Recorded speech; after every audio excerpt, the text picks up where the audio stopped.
Hello friends, welcome back to my channel. ഇന്നത്തെ നമ്മുടെ video ഒരു ഫാൻസി ഡ്രസ് ഐഡിയ ഷെയറിംഗ് ആണ്. അപ്പോൾ ആദമും ഹവയുമായിട്ട് കഴിഞ്ഞ ആഴ്ചകളിൽ അവർ പള്ളിയിൽ അവതരിപ്പിച്ചതാണ്. അപ്പോൾ അതിനായിട്ട് നമ്മൾ കുറച്ച് ഇലകൾ ജോസറ്റിൻ്റെ പറമ്പ് പറിച്ചു കൊണ്ടുവന്നിട്ടുണ്ട്. അത് നമ്മളെങ്ങനെ ചെയ്തെടുക്കുന്നതെന്ന് നോക്കാം. മോൻ്റെ മെഷർമെൻ്റാണ് വീഡിയോയിലൂടെ കാണിക്കുന്നത്. അപ്പോൾ ഒരു മുണ്ടുടുക്കുന്ന രീതിയിൽ നമ്മുടെ ഇലയുമായിട്ട് മാച്ച് ചെയ്യുന്ന സെയിം കളർ തുണി തന്നെയാണ് എടുത്തിട്ടുള്ളത്. അപ്പോൾ ബാക്കിലേക്ക് നമ്മൾ പിൻ വെച്ചിട്ടാണ് സെക്യൂർ ചെയ്യാൻ പോകുന്നത്.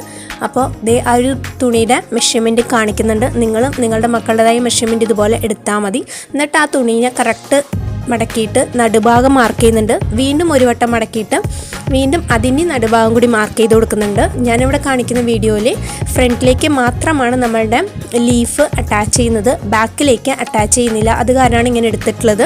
നിങ്ങൾക്ക് ഫുള്ളായിട്ട് എടുക്കണം എന്നുണ്ടെങ്കിൽ അങ്ങനെയും എടുക്കാം. അപ്പോൾ ആ ഭാഗങ്ങളിൽ മാർക്ക് ചെയ്ത ഭാഗത്തേക്ക് മാത്രമായിട്ട് നമ്മുടെ ഇലകൾ സ്റ്റാപ്ലർ ചെയ്ത് കൊടുക്കുക ചെയ്യുന്ന, കവർ ചെയ്യുന്ന രീതിയിൽ. അപ്പോൾ ഗ്യാപ്പ് കാണാത്ത രീതിയിൽ സ്റ്റാപ്ലർ ചെയ്ത് കൊടുക്കുകയാണ് ചെയ്യുന്നത്.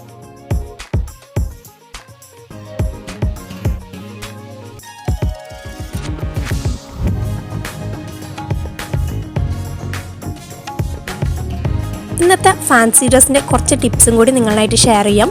ഫസ്റ്റ് ടിപ്പ് എന്ന് പറയുന്നത്, നമ്മൾ ഈ സമ്മർ സീസണിലാണ് ഇത് ചെയ്യുന്നത്. അപ്പോൾ ഈ ഇലകളൊക്കെ അന്ന് ചെയ്യുന്ന ദിവസം രാവിലെ തന്നെ പറിക്കാനായിട്ട് നോക്കുക. തലേദിവസം പറിച്ചു വെച്ചാൽ ഉണങ്ങി പോകാനുള്ള നല്ല ചാൻസ് ഉണ്ട്, ഫ്രഷ്നെസ് ഉണ്ടാവില്ല. പിന്നെ സെക്കൻഡ് ടിപ്പ് എന്ന് പറയുന്നത്, നമ്മൾ എടുക്കുന്നതായ തുണി സെയിം ആ ഇലയുടെ തുണിയുമായിട്ട് നല്ലതുപോലെ മാച്ച് ചെയ്യുന്ന തുണിയാണ് എടുക്കാനായിട്ട്, അല്ലെങ്കിൽ അവിടെ അവതരിപ്പിക്കുന്ന സമയത്ത് ഓടായിട്ട് കാണാനായിട്ടുള്ള ചാൻസ് ഉണ്ട്. തേർഡ് ടിപ്പ് എന്ന് പറയുന്നത്, ഇപ്പോൾ കഷ്ടപ്പെട്ട് സ്റ്റാപ്ലർ ചെയ്യുന്നത് കണ്ടില്ലേ, സെക്കൻഡ് ലെയറിൽ സെക്കൻഡും തേർഡും ലെയറൊക്കെ ആകുമ്പോഴേക്കും നമുക്ക് കഷ്ടപ്പെട്ട് സ്റ്റാപ്ലർ ചെയ്യേണ്ടി വരും. മോൻ്റെ ആകുമ്പോൾ പിന്നെയും കുഴപ്പമില്ല, മോളുടെ ഒന്നും കൂടി ലെങ്ത്ത് കൂടുതലാണ്. അപ്പോൾ അതിൻ്റെ ഒരു ഈസി മെത്തേഡാണ് ഇപ്പോൾ വീഡിയോയിൽ കാണിച്ചിട്ടുള്ളത്. ഇങ്ങനെ സ്റ്റാപ്ലർ ചെയ്താൽ മതി. ഇങ്ങനെ സ്റ്റാപ്ലർ ചെയ്യുമ്പോൾ 2 വട്ടം ചെയ്ത് കൊടുക്കണം കേട്ടോ, നല്ലപോലെ സെക്യൂർ ആവാനായിട്ട്. പിന്നെ ഫോർത്ത് ടിപ്പ് എന്ന് പറയുന്നത്, ഏറ്റവും മുകളിലത്തെ ലെയർ വരുമ്പോൾ നല്ല ഫിനിഷിങ്ങിൽ കിട്ടാനായിട്ട് ആ മുകളിലത്തെ ലെയർ ഒന്ന് മടക്കിയിട്ട് സ്റ്റാപ്ലർ ചെയ്ത് കൊടുക്കാം.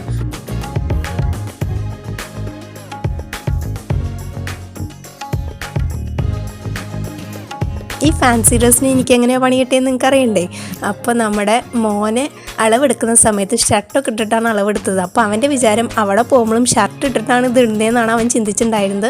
അപ്പോൾ അവിടെ പോയി ഷർട്ടൊക്കെ അയച്ചിട്ട് ഈ മുണ്ട് മാത്രമായിട്ട് കെട്ടിക്കൊടുത്തപ്പോൾ അവൻ പറയണേ, ഞാൻ സ്റ്റേജിൽ കയറില്ല, ആൾക്കാരെന്നെ കളിയാക്കും എന്നാണ് പറഞ്ഞത്. ആകെ മൂഡ് ഓഫ് ആയി. രാവിലെ തൊട്ട് കഷ്ടപ്പെട്ട് ഇത്രയും ഉണ്ടാക്കിയിട്ട് ഇങ്ങനെ പറഞ്ഞല്ലോ വെച്ചിട്ട്. എന്നിട്ട് ലാസ്റ്റ് ടൈമിൽ ആ കയറുന്ന സമയത്തോട് കൂടിയിട്ട് കുറച്ച് ലീഫ് ഫ്രണ്ടേജ് കവർ ചെയ്യുന്ന രീതി ഞാൻ ചെയ്തെടുത്തിട്ടുണ്ട്. അപ്പോൾ അത് ലാസ്റ്റ് മൊമെൻറ്റിൽ ആ കയറുന്ന സമയത്താണ് ചെയ്തത്. അത് കാരണം അത് വീഡിയോ ആയിട്ട് എടുക്കാനായിട്ട് കഴിഞ്ഞിട്ടില്ല. അത് സിമ്പിളാണ്. ജസ്റ്റ് ഒരു വി ഷേപ്പിൽ ഫ്രണ്ടേജ് കവർ ചെയ്യുന്ന രീതിയിൽ ഇല വെച്ചിട്ട് സ്റ്റാപ്ലർ ചെയ്ത് കൊടുത്തിട്ടേ ഉള്ളൂ. അവിടേക്ക് ഞാൻ തുണി യൂസ് ചെയ്തിട്ടില്ല. അപ്പോൾ ഇങ്ങനെയും ചില നേരത്ത് നമുക്ക് നല്ല പണികൾ കിട്ടും കേട്ടോ. അങ്ങനെ നമ്മുടെ ഫാൻസി ഡ്രസ്സ് നല്ല ഭംഗിയിൽ അവതരിപ്പിച്ചു.